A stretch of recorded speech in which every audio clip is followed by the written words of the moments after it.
बिना एसी पंखे का ससुराल। रजनी अपने एसी वाले कमरे में पंखा चलाकर चैन की नींद सो रही थी, लेकिन अचानक ही उसका पंखा खराब हो जाता है, जिससे कमरे में कूलिंग कम होती है। उसकी नींद खुल जाती है।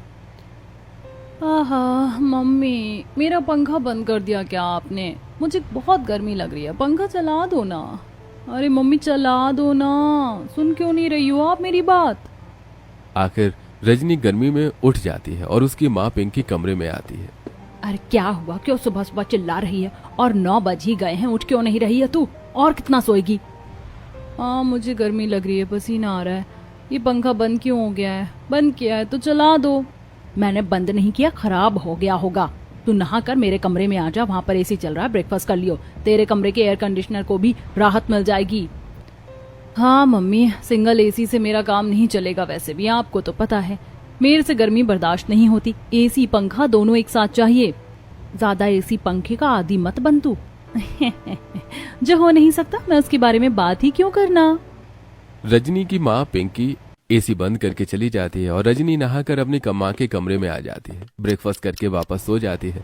कमरे में एसी का टेम्परेचर 16 पर था। जैसे पिता बाहर से वॉक करके कमरे में आते हैं तो कांपने लगता है। अरे मरी मैया, कितनी ठंड हो रही है कमरे में।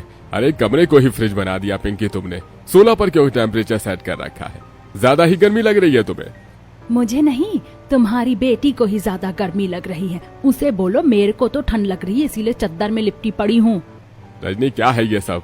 नॉर्मल 24 या 20 पर रखा करो, इससे ज्यादा कम टेम्परेचर मत किया करो। और ऊपर से फैन भी चला रखा है। कितनी गर्मी है, टेम्परेचर से बाहर वाला आउटर ब्लास्ट भी हो सकता है। और तुम अपने कमरे में क्यों नहीं सो रही हो? ओहो पापा, आप एक सांस में कितने सवाल करते हो। अब क्या मुझे आपके कमरे के लिए भी परमिशन लेनी पड़ेगी क्या? मेरे कमरे का पंखा खराब हो गया, इसीलिए मैं यहाँ पर आ गई। वैसे भी मम्मी ने ही बुलाया था मुझे। लोग कर दिया एसी टेम्परेचर सेट। कुछ देर बाद रजनी तैयार होकर अपनी 2 फ्रेंड के पास जाती है, जहां उनके साथ वो कोकोनट वाटर पीती है। तब उसके पैसे से पैसे देते हुए आईडी कार्ड निकल जाता है।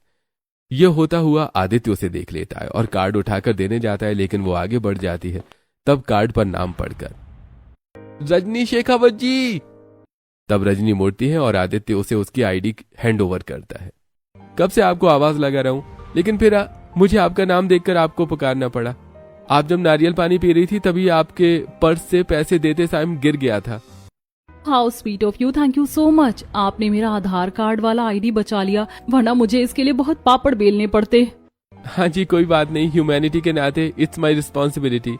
तानिया माया, मैं तुम दोनों से बाद में मिल लूंगी, पहले इनको शुक्रिया अदा कह दूं। Okay bye. तब रजनी की दोनों सहेलियां चली जाती हैं। एक्सक्यूज मी, आपको तो मेरी आईडी कार्ड पढ़कर नाम पता चल गया है। क्या मैं आपका नाम जान सकती हूँ? हाँ बिल्कुल, मेरा नाम आदित्य है। तो आदित्य, आपने मेरी हेल्प की, आपको एक थैंक यू कॉफी तो बनती है। चलिए कैफे चलते हैं। आप कहती हैं तो इतना तो मैं कर सकता हूँ, लेकिन बाहर बहुत धूप है। आप कहो तो मेरे ऑफिस में चलिए, पास में ही है। एक ही शर्त पर ये मौका भी आप छीन रहे हैं मुझसे, इसीलिए नेक्स्ट टाइम आपको मेरे साथ चलना ही होगा। हाँ ठीक है, पक्का पक्का। आदित्य 5 मिनट की दूरी के अपने ऑफिस ले जाता है, जहाँ बिना पंखा एसी का उसका रूम था। रजनी को थोड़ी देर में ही गर्मी लगने लगती है। आदित्य, आपको नहीं लगता कि यहाँ गर्मी हो रही है? फैन चला दीजिए। अरे रजनी, मेरे रूम में फैन नहीं है। कोई बात नहीं, आप एसी चला दीजिए। हाँ जी, मेरे केबिन में एसी भी नहीं है। मैं बिना पंखा एसी के रहता हूँ, क्योंकि नेचुरल हवा बेस्ट होती है। खिड़की बंद है, अभी खिड़की खोल देता हूँ। क्या आप इतनी गर्मी में बिना एसी पंखे के रहते हो? आज के जमाने में कोई इतना अच्छा है कि नेचुरल हवा को पसंद करता है। नाइस। आदित्य केबिन की खिड़की खोल देता है, जहाँ से थोड़ी बहुत प्राकृतिक हवा आने लगती है, और आदित्य पियून से कहकर 2 चॉकलेट शेक मंगवाता है। रजनी चॉकलेट शेक पीती है, लेकिन उसे अभी भी गर्मी लगती है। और बताओ आदित्य, किस चीज का काम करते हैं आप यहाँ? जी, प्रिंटिंग का काम है मेरा। आपको तो अभी भी बहुत पसीना आ रहा है। कोई बात नहीं, मैं वेटिंग रूम में एसी लगवा रखा है, आप वहां बैठ जाइए। चॉकलेट शेक पीने के लिए तो मैं तो एसी पंखे से बचता हूँ। लेकिन क्यों? मुझे समझ नहीं आया, आज के टाइम में एसी पंखा कितना जरूरी है। मुझसे तो 1 मिनट भी नहीं रहा जाता। आप इतनी गर्मी कैसे बर्दाश्त करते हैं? अरे आप हंसेंगे, लेकिन मैं बता देता हूँ, मैं बचपन से ही बिना एसी पंखे के रहा हूँ। मुझे आदत नहीं है, हमारे घर के सारे लोग एसी ही हैं। और फिर एसी पंखे में रहने से जब एकदम से बाहर गर्मी में निकलो तो सर्द गर्म हो जाता है, इसलिए मैं ये सब चीज अवॉइड करता हूँ फॉर हेल्दी बॉडी। सुनकर काफी इंटरेस्टिंग लगा कि आप ऐसे रह लेते हैं। Thanks for coffee. मेरी टर्न अभी रहती है, इसलिए मैं कल आऊंगी यहीं। तब रजनी चली जाती है। अगले दिन आदित्य रजनी का इंतजार कर रहा था। रजनी भी फिर ड्रेस में आ जाती है। फिर वो दोनों एक अच्छे से रेस्टोरेंट पर साथ में लंच करते हैं और काफी सारी बातें करते हैं। वो नंबर भी एक्सचेंज हो जाता है। इस तरह धीरे धीरे उनकी मुलाकात बढ़ती है और 3 महीने बीत जाते हैं। दोनों काफी जल्दी एक दूसरे से शादी के बारे में सोचने लगते हैं। तो आदित्य, तुम रेडी हो ना मुझे जिंदगी भर झेलने के लिए?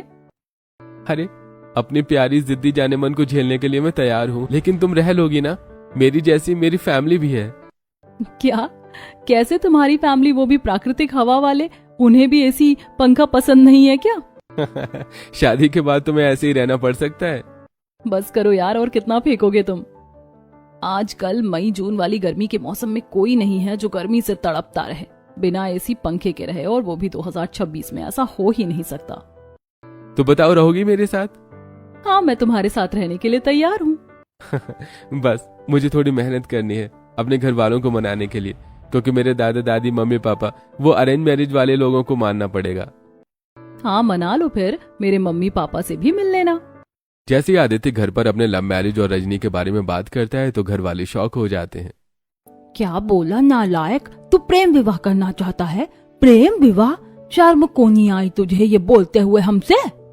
अरे हमारे घर में ये सब प्रचलन नहीं है, पता नहीं है क्या तुझे? आदित्य विक्रम की शादी भी हमने अरेंज करके आई है। दादू, 2 लोग प्यार करें तो बड़ों का काम होता है आशीर्वाद के साथ उन्हें मिला दिया जाए। आप तो जानते हैं आजकल कितने अजीब हादसे हो रहे हैं। कभी लड़का लड़की को छोड़ देता है, कभी लड़की नहीं तो परिवार वाले नहीं मानते, तो फिर दोनों अलग रहना पड़ता है। मुझे तो आप सबका प्यार चाहिए। जब सब कुछ तू सोच कर बैठा है तो हमसे क्या पूछने आया है अब? अरे मम्मी पापा दादा दादी, आप मान जाइए। भाभी बहुत अच्छे घर की लड़की हैं, पढ़ी लिखी हैं। ठीक है, जब सब कुछ फाइनल है तो इस बात पर बात करके बात को क्यों खींचना? पंडित जी को बुला दो ताकि कुंडली मिलवाए। 2 दिन बाद ही सोमवती दोनों बच्चों की कुंडली मिलवाती है और 2 हफ्ते बाद ही रजनी की आदित्य से धूमधाम से शादी हो जाती है। आदित्य के घर वाले भी अच्छे थे, लेकिन रजनी को कहाँ पता था कि अब उसे कैसे ससुराल में डील करना है। साथ ही आसपास के लोग भी गांव वाले थे और आदित्य की फैमिली भी थोड़ा पुराने जमाने वाली थी। वो आज तक चूल्हे का इस्तेमाल करते थे। रजनी का क्या होगा ये जानने के लिए हमें कहानी में आगे बढ़ना होगा, जहां बड़े रीति रिवाज के साथ रजनी का गृह प्रवेश होता है। फिर आलते की थाली में पैर रखकर शुभ कदम के छाप छोड़ती है। आजा बिंदनी आजा, अब से तू इस घर की छोटी बहू है, सब कुछ तुझे ही देखना है। और मैं इस घर की बड़ी बहू हूँ, तुम्हारी जेठानी हूँ लक्ष्मी। चाची चाची, और हम आपके बच्चे हैं। चाचू, हमें पता है आप हमारे लिए चाची ढूंढ के लाए हो। चाची, हमें चॉकलेट तो दो। चॉकलेट तुम्हें कल मिल जाएगी, ठीक है? अभी तो हम लाना भूल गए। बहू, सबका आशीर्वाद लेकर आराम कर लो। जी माँ जी। ये कहकर रजनी दादा दादी सास ससुर सबके पैर छूकर परेशान हो जाती है शादी के लहंगे में। यहाँ बहुत गर्मी लग रही है, पंखा तो चला दीजिए माँ जी। हाँ, तो अपने कमरे में चली जाना, आराम कर। वैसे भी ऐसे कपड़ों में गहनों में गर्मी तो लगती ही है, बदल ले। आदित्य जैसे अपने कमरे में रजनी को ले जाता है, उल्लुओं की तरह आसपास एसी पंखा देखने लगती है, लेकिन उसे कोई बटन कोई पंखा एसी नहीं दिखता। पसीने से भी वो इरिटेट होकर बोलती है, आदित्य मुझे बहुत इरिटेशन हो रही है, गर्मी लग रही है, एसी पंखा ऑन करो ना। अरे रजनी, मजाक मत करो। शादी होने से पहले ही मैंने तुम्हें बताया था मुझे नेचुरल हवा पसंद है, इसलिए हम बाहर पार्क में घूमने जाते थे और मेरे कमरे में एसी पंखा नहीं है। ओके फाइन, घर के किसी कोने में तो कोई एसी कूलर पंखा होगा, मुझे वहां ले चलो यार। रजनी, मैं मजाक के मूड में बिल्कुल नहीं हूँ। मैं तुम्हें सीरियसली सब कुछ बता रखा है कि मैं जैसा हूँ बचपन से हूँ और मेरी फैमिली भी ऐसी है। मेरे घर में कहीं पर भी एसी पंखा कूलर कुछ नहीं है। किसी को गर्मी लगती है तो वो साइड में टेबल पर हाथ पंखा रखा हुआ है, उससे अपनी हवा कर लो। Are you serious? मतलब सच्ची में तुम्हारा पूरा खानदान बिना एसी पंखे के नेचुरल हवा पर जीता है? इतनी गर्मी में तुम्हारे घर वालों को गर्मी नहीं लगती है क्या? सबको गर्मी लगती है, लेकिन सबने अपने अपने इंतजाम कर रखे हैं गर्मी के। लेकिन कोई भी बिजली से चलने वाला पंखा इस्तेमाल नहीं करते ताकि तबीयत खराब ना हो जाए। डोंट वरी, तुम इस घर में डालने लगोगे तो मैं भी आदत हो जाएगी। मतलब जो बिना एसी पंखे के कभी नहीं रहता था, अब उसे यहाँ ऐसे रहना पड़ेगा। आई नो तुम्हारे लिए बहुत शॉकिंग है, लेकिन तुम फिलहाल अपने कपड़े चेंज कर लो और नहा लो, तुम्हें थोड़ा रिलीफ मिलेगा। और सो जाओ, थक गई होगी। आदित्य, कम से कम मेरी नींद उड़ाकर सोने की बात तो मत करो। फिर रजनी अपनी सारी झोली उतार कर नहाने चली जाती है और हल्की नाइटी पहनकर लेट जाती है, लेकिन गर्मी से परेशान होकर करवट बदलती रहती है। तब आदित्य हाथ पंखे से उसकी हवा करता है। थोड़ा ठीक लग रहा है तुम्हें या नहीं? अभी ठीक लग रहा है, लेकिन इस हाथ पंखे से तुम और मैं कब तक हवा करते रहेंगे? और यहाँ पर कौन सी नेचुरल हवा आ रही है आदित्य? मैं तुम्हारे लिए थोड़ा विंडो खोल देता हूँ। आदित्य कमरे की खिड़की खोल देता है, जिससे हल्की हवा आती है, लेकिन फिर गर्मी लगने लगती है। आदित्य पंखा करते करते सो जाता है और इतनी गर्मी में परेशान होकर कुछ देर जागती है, फिर वो भी सो जाती है। सुबह 6 बजे दादी कमरे पर दस्तक देती हैं। अरे ओ बहुरिया, तेरी आज पहली रसोई है, उठ जा। हाय दादी जी, 10 मिनट दीजिए। एक तो गर्मी से परेशान रही, नींद भी पूरी नहीं हुई और उठा भी दिया। सच में मैंने इस बात को मजाक में नहीं लिया होता तो आज मैं यहाँ नहीं होती। रजनी नहाने के बाद नई नवेली बहू की तरह नेट वाली सुंदर साड़ी पहनकर सुबह सुबह सब लोगों के पैर छूती है। फिर दादी सास और सास उसे रसोई में ले जाते हैं, जहाँ बहू गैस को ढूंढती है। थोड़े पुराने जमाने जैसी रसोई है माँ जी, रेनोवेशन नहीं करवाया? कोई बात नहीं, मुझे गैस सिलेंडर कहीं दिखाई नहीं दे रहा। और क्या बनाना है? यहाँ देख, यहाँ ऊपर नहीं नीचे, ये रहा तेरा गैस सिलेंडर, मिट्टी का चूल्हा, इस पर खाना बनाते हैं हम। तुझे भी इसी पर ही खाना बनाना है। और बहू, इस पर दाल मखनी, चावल, पूड़ी, कचौड़ी, ऐसे ही व्यंजन बनाने, और मीठे में हलवा, और कुछ नहीं। पर माँ जी, चूल्हे पर खाना बनाना है, मिट्टी के, लेकिन मुझे इसका इस्तेमाल करना नहीं आता। मुझे पता है तुझे चूल्हा जलाना नहीं आता, इसलिए मैं तेरी मदद कर दूंगी। राखी, छत से लकड़ियाँ उठाकर ले आ। जी माँ। राखी छत से लकड़ी उठाकर लेकर आती है। संतोषी 2 मोटी लकड़ी के साथ चूल्हा जलाती है, जिससे शुरू में धुआं होने लगता है, लेकिन धीरे धीरे लकड़ियां आंच पकड़ लेती हैं और सास बहू के साथ थोड़ा पहली रसोई का खाना बनाने के लिए बैठ जाती हैं, जिसमें बहू को जमीन पर बैठकर चूल्हे के सामने खाना बनाने में बड़ी परेशानी का सामना करना पड़ता है। माँ जी, बहुत गर्मी लग रही है। यहाँ पर गैस सिलेंडर क्यों नहीं है? आप लोग चूल्हे पर खाना क्यों बनाते हो? आप लोगों को दिक्कत नहीं होती है? ये धुआं आपके लिए सही नहीं है। ए बिंदनी, आते ही अपने रंग दिखाने लग गई। चूल्हे पर खाना बनाने नहीं आता तो बनाना सीख। घर में 100 सालों से ऐसे ही खाना बन रहा है, आज तक कोई दिक्कत नहीं हुई, अब कौन सी दिक्कत होगी? सीख ले तू भी। वो तो ठीक है दादी जी, लेकिन आज के समय में इतने पुराने तरीके से कौन रहता है? आपको थोड़ा अपडेट करवाना चाहिए रसोई को। और एक भी पंखा नहीं है इस घर में। हाँ, क्योंकि वो हमारी सेहत के लिए सही नहीं है। तुझे गर्मी लग रही होगी, तेरे घर एसी पंखा होगा, लेकिन हम सब बिना एसी पंखे के रहते हैं। तुझे भी अपनी आदत बनानी होगी। ज्यादा गर्मी लगे तो आंगन में नीम की छांव है, उसके नीचे बैठ जा, मुंह धोकर सही लगेगा। पर अभी पहले रसोई की रस्म पूरी कर। नाचना जाने आंगन टेढ़ा, मेरे से नहीं हो रहा ये सब। बस लगता है यहाँ शादी करके फंस गई हूँ। रजनी के साथ संतोषी उसका खाना बनवाने में मदद करती है। चूल्हे पर खाना बनाकर बहू पसीने में भीग चुकी थी। 2-3 घंटे में खाना बन जाता है और बहुत सारा खाना डाइनिंग टेबल पर लगता है। तब अपने पल्लू से हवा करती हुई रजनी, बाप रे, इस घर में बहुत गर्मी है, मेरी तो हालत खराब हो गई। रजनी के इस बात की पर घर के सभी लोग उसे घूर रहे थे। आप सब लोग ऐसे क्यों देख रहे हो? मैं तो मजाक कर रही थी। गर्मी वो क्या होती है? कुछ भी तो नहीं। दादाजी, पापा जी, हाँ आप सब खाना शुरू कीजिए ना। चाची, पहले मुझे चॉकलेट वाला दूध दे दो। नहीं चाची, पहले मैं दूध पीऊंगा। हाँ हाँ बच्चों, मैं लेकर आती हूँ। रजनी बच्चों के लिए चॉकलेट वाला दूध लेकर आती है और बड़ी बहू हाथ पंखे से दादा दादी की हवा करती है। अरे बहू, अच्छे से हवा करना। अरे मरे मरे हाथ चला रही है। वैसे छोटी बहू ने खाना तो अच्छा बनाया है। हाँ, खाना तो ठीक है, लेकिन बहू का पहनावा थोड़ा अलग है। दादा दादी, इतना तो चलता है। रजनी, जरा और पूड़ियां ले आओ, ठंडा पानी पी भी ले। आओ, गर्मी लग रही है। गर्मी हो रही है तो गर्मी सबको ही लगेगी। ऐसा कर रजनी बहू, सबके लिए ठंडा ठंडा नींबू पानी बना कर लिया। हाँ, ये ठीक रहेगा माँ। लाई माँ जी। ये भगवान, इतनी गर्मी लग रही कि दोबारा से नहा लूं। ये कहकर रजनी रसोई में जाकर पूड़ियां बनाकर और नींबू पानी बनाकर सबको देती है, जिसे पीकर सब आह भरते हैं। ये ले बिंदनी, तेरा शगुन जैसा भी है, तेरे लिए मुश्किल था चूल्हा जलाना। अरे चलो सोमवती, थोड़ा बाहर बैठ जाते हैं, यहाँ तो गर्मी हो रखी है। हाँ हाँ चलो। ये कहकर दादा दादी घर के नीम की छांव में आंगन में चले जाते हैं, जहाँ थोड़ी ठंडक होती है, और पड़ोसी मुकेश, सरस्वती अभी उनके पास बैठ जाते हैं। अरे चाचा जी, पोता बहू के हाथ से खाना खा लिया? अरे हाँ, अभी बहू के हाथ से खाना खाकर आ रहे हैं। बहू ने नींबू पानी भी बनाया है।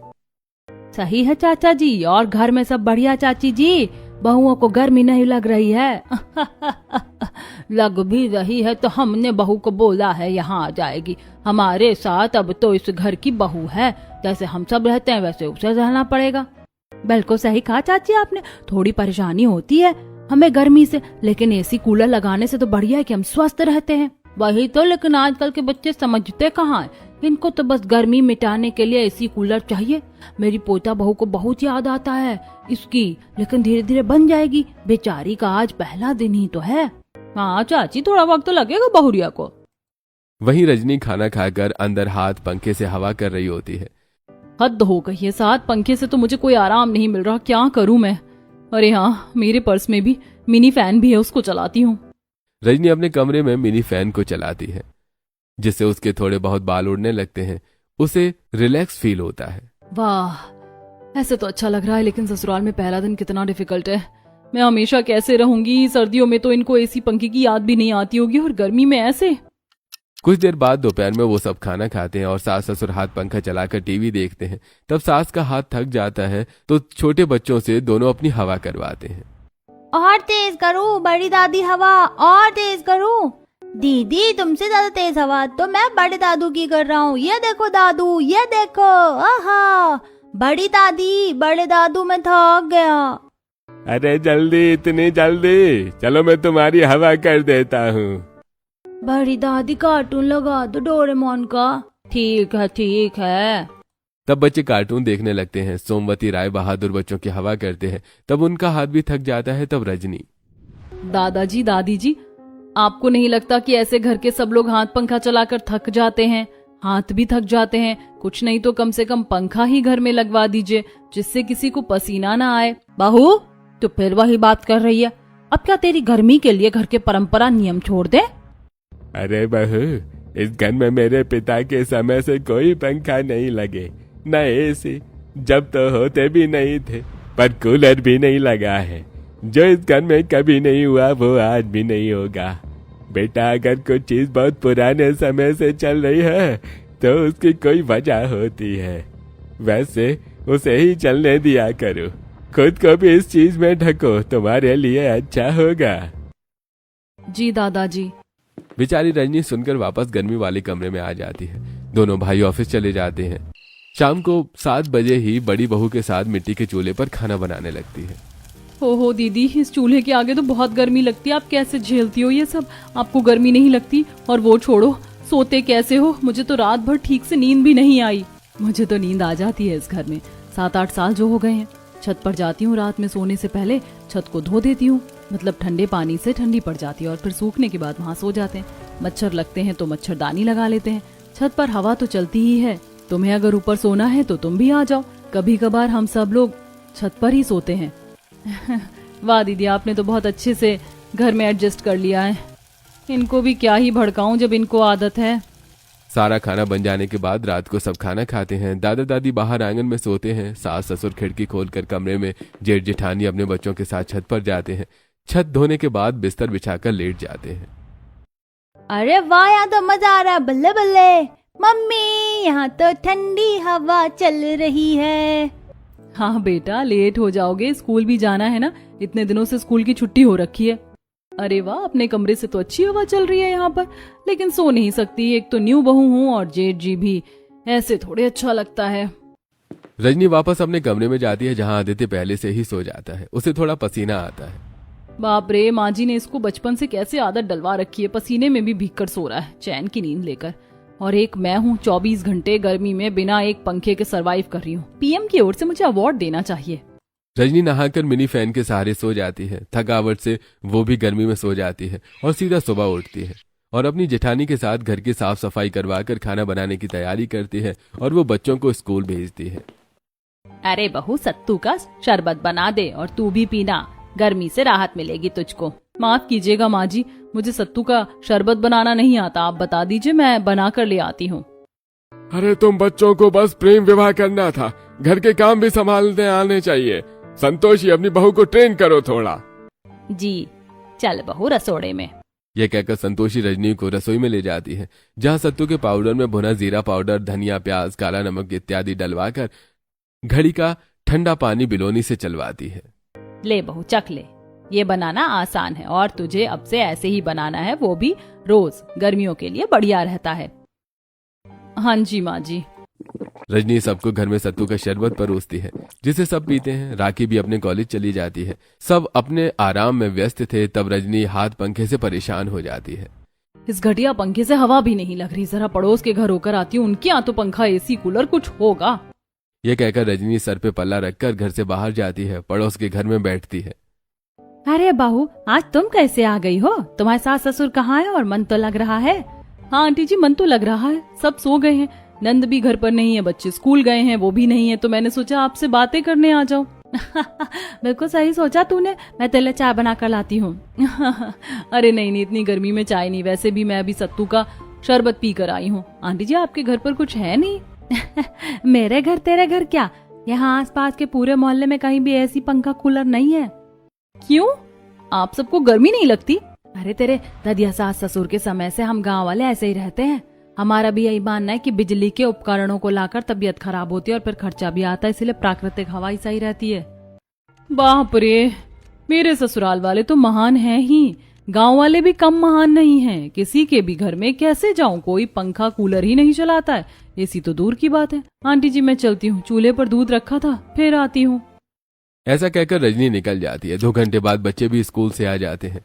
ऐसे ही दिन गुजरते हैं। गर्मी पड़ने से घर के मर्द बनियान में रहते हैं। बच्चे दोपहर में आइसक्रीम वाले के आने पर आइसक्रीम खाते हैं। तब रजनी भी सबके लिए आइसक्रीम खरीदती है। माँ जी, पापा जी आप भी खा लीजिए। अरे बहू, इतनी गर्मी में इतनी ठंडी चीज खाने से तबीयत खराब हो जाती है। कोई नुकसान नहीं होगा पापा जी, खा लीजिए। हाँ पापा, इतना तो चलता है। सब लोग आइसक्रीम का आनंद उठाते हैं।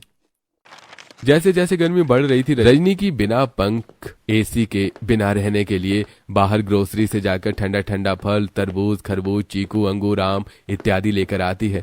घर में उसका जूस बनाकर सबको देती है।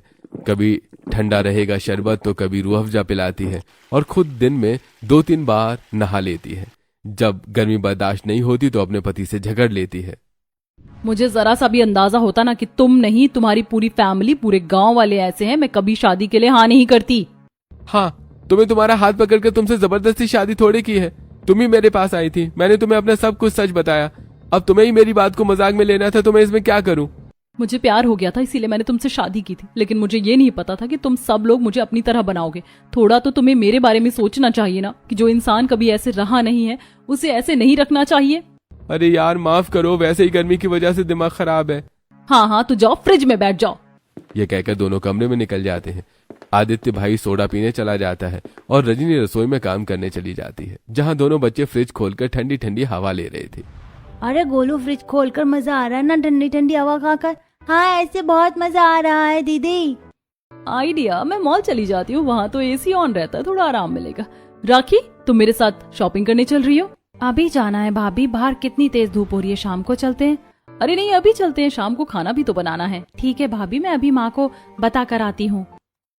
राखी संतोषी से शॉपिंग मॉल का जाने का पूछता है, जिस पर वो ऐतराज दिखाती है, फिर भेज देती है। वहां पहुंचते ही रजनी डोसा खाते हुए एसी का मजा लेती है। भाभी, शॉपिंग कब करोगी? सच सच बताऊं राखी, मैं यहाँ शॉपिंग करने नहीं बल्कि एसी की हवा खाने आई हूँ। अपने घर में तो रेगिस्तान के मरुस्थल जैसा लग रहा था, लेकिन यहाँ मसूरी की वाइब आ रही है। मैं गर्मी में बहुत परेशान हो चुकी हूँ राखी, पता नहीं तुम सब कैसे रहते हो। भाभी, घर वालों को पता चला तो गुस्सा करेंगे। प्लीज मेरे लिए तुम मत बताना। ठीक है भाभी। रजनी को एसी में इतना अच्छा लगता है कि वो झपकी मार लेती है। फिर दोनों नंद भाभी घर आ जाते हैं, जहाँ फिर से बहू को चूल्हा जलाकर खाना बनाना पड़ता है। दोनों की लड़ाई भी सॉल्व नहीं होती। रोज रोज गर्मी से परेशान होकर रजनी की तबीयत खराब हो जाती है। एक दोपहर सब लोग छत पर अलग अलग खटिया पर बैठे थे। छत के चूल्हे पर रजनी खाना बना रही थी। पसीना टप टप गिर रहा था। हाथ पंखे से बच्चे और बुजुर्ग अपनी हवा कर रहे थे और बहू बार बार रोटी बनाकर परोस रही थी। माँ जी, पापा जी, ले लीजिए आपकी रोटी। दादाजी, दादी जी, आपका दही, इसमें भुना हुआ जीरा पाउडर भी डाल दिया है। अरे जल्दी जल्दी, हाल चाल, बहू रोटी के लिए बैठे हैं, गर्मी भी लग रही है। जी दादाजी। हाँ चाची, पानी पानी, बहुत मिर्ची लग रही है। रजनी जरा बच्चों के लिए पानी ले आओ, एक तो चक्कर आ रहे हैं, पानी भी मैं ही लेने जाऊं। लाई दीदी। रजनी सीढ़ी उतरकर जैसे तैसे रसोई में आती है कि वहां चक्कर खाकर गिरने से उसके सिर और कोहनी पर चोट लग जाती है।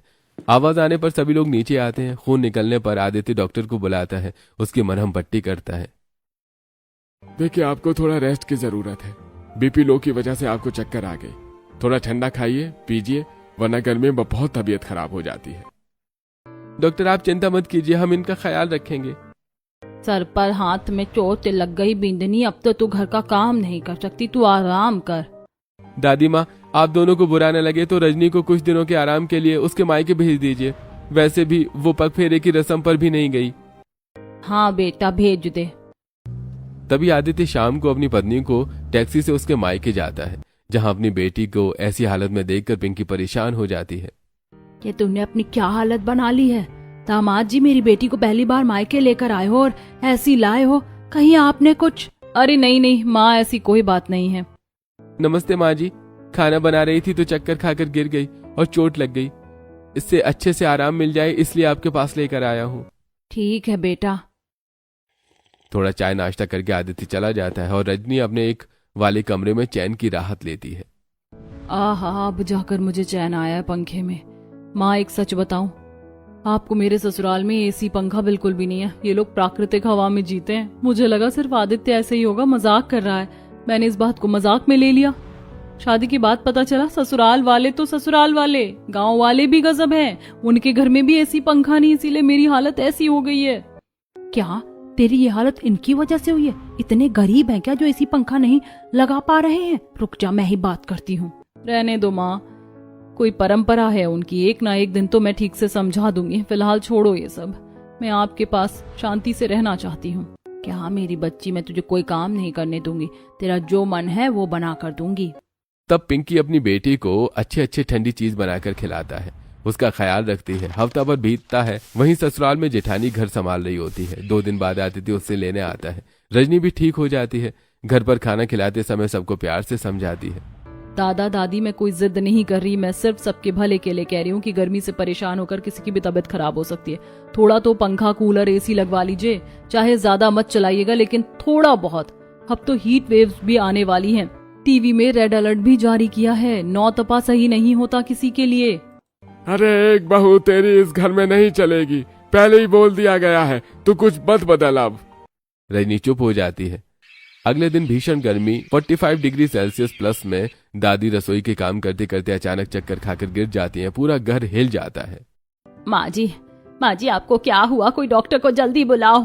10 मिनट बाद ही डॉक्टर आते हैं और उनके चेकअप करके साफ कहते हैं, देखिए, इनकी उम्र में इतनी गर्मी जानलेवा हो सकती है। इन्हें ठंडी हवा की जरूरत है, वरना अगली बार संभालना मुश्किल होगा। अभी भी आप लोगों ने कोई पंखा कूलर नहीं चला रखा है, चला दीजिए, मुझे भी गर्मी लग रही है, मैं बाहर से आया हूँ। माफ कीजिएगा डॉक्टर साहब, हमारे घर में एक भी कूलर पंखा नहीं है, सब प्राकृतिक हवा में रहते हैं।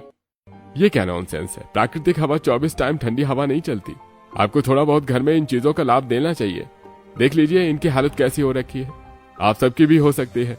अगर इसको हल्के में लेंगे तो कल आप सबकी तबीयत ऐसी खराब होगी, और एक बार लू लग जाने पर इंसान भी नहीं बिस्तर से उठ पाता।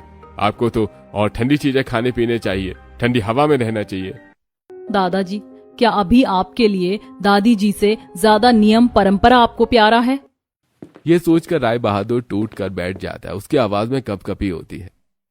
अरे सही बोला तूने, इस नियम परंपरा के चक्कर में मैं अपनी अर्धांगिनी को तो नहीं खो सकता।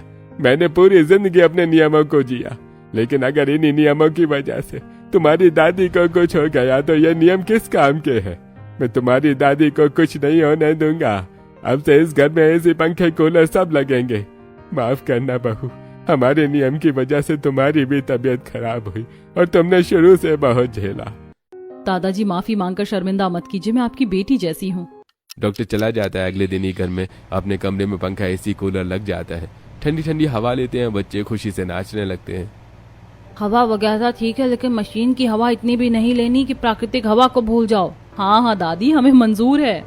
इस तरह रजनी अपने ससुराल में एसी पंखे की हवा में खुशी खुशी रहने लगती है, और गांव वाले भी उन्हें देखकर अपने घर में सुविधा उपलब्ध करा लेते हैं और गर्मी से बचते हैं। दोस्तों, परंपरा वो होनी चाहिए जो जिंदगी को बचाए, न कि उसे खतरे में डाले। और बदलाव वो करो जो अपनों के लिए हो, अपनों के खिलाफ नहीं।